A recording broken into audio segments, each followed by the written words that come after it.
రంగారెడ్డి జిల్లా మోయినాబాద్ మండలం ఎంకపల్లి గ్రామంలో ప్రతిపాదక ఆధునిక గోశాల నిర్మాణానికి తెలంగాణ రాష్ట్ర గౌరవ ముఖ్యమంత్రి గారు 28 మార్చి 2026న మంచిరేవుల గ్రామంలోని మచిలేశ్వర స్వామి ఆలయంలో శంకుస్థాపన నిర్వహించారు.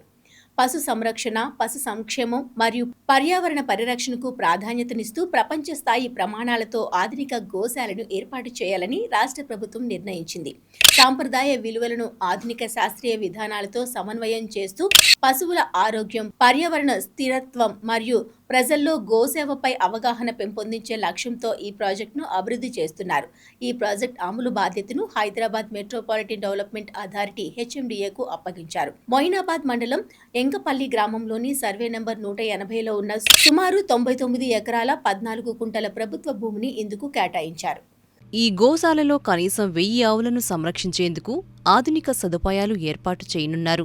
BIS ప్రమాణాల ప్రకారం నిర్మించే గోశాల షెడ్లు, క్వారంటైన్ సౌకర్యాలు, అత్యవసర చికిత్సా విభాగం, మిల్కింగ్ పార్లర్, పాల ప్రాసెసింగ్ యూనిట్ వంటి మౌలిక వసతులు ఏర్పాటు చేయబడతాయి. అలాగే అవుట్ పేషెంట్ విభాగం, శస్త్రచికిత్స గది, ఐసోలేషన్ వార్డులు, ఫార్మసీ, ఎక్స్రే గది, పాథాలజీ ల్యాబ్ తదితర సౌకర్యాలతో కూడిన ఆధునిక పశువైద్య ఆసుపత్రి కూడా నిర్మించనున్నారు. పర్యావరణ పరిరక్షణకు ప్రాధాన్యతనిస్తూ పశువుల ఎరువుతో బయోగ్యాస్, CNG ఉత్పత్తి చేసే ప్లాంట్, నీటి పునర్వినియోగం కోసం సీవేజ్ ట్రీట్మెంట్ ప్లాంట్ మరియు 3-4 మెగావాట్ల సౌర విద్యుత్ ప్లాంట్ ఏర్పాటు చేయనున్నారు.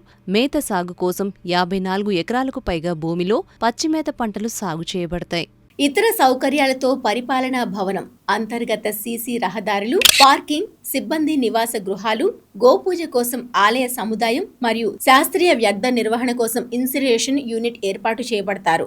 సందర్శకుల కోసం సమీపంలోని చెరువును అభివృద్ధి చేసి వాకింగ్ ట్రాక్లు, ఓపెన్ ఎయిర్ థియేటర్ మరియు పిల్లల ఆట స్థలాలు ఏర్పాటు చేయనున్నారు.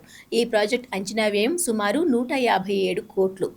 HMDA, HGCL ద్వారా ఈ ప్రాజెక్టును అమలు చేయనుండగా పనులు పూర్తయిన అనంతరం నిర్వహణ బాధ్యతలను పశుసంవర్ధక శాఖకు అప్పగించనున్నారు.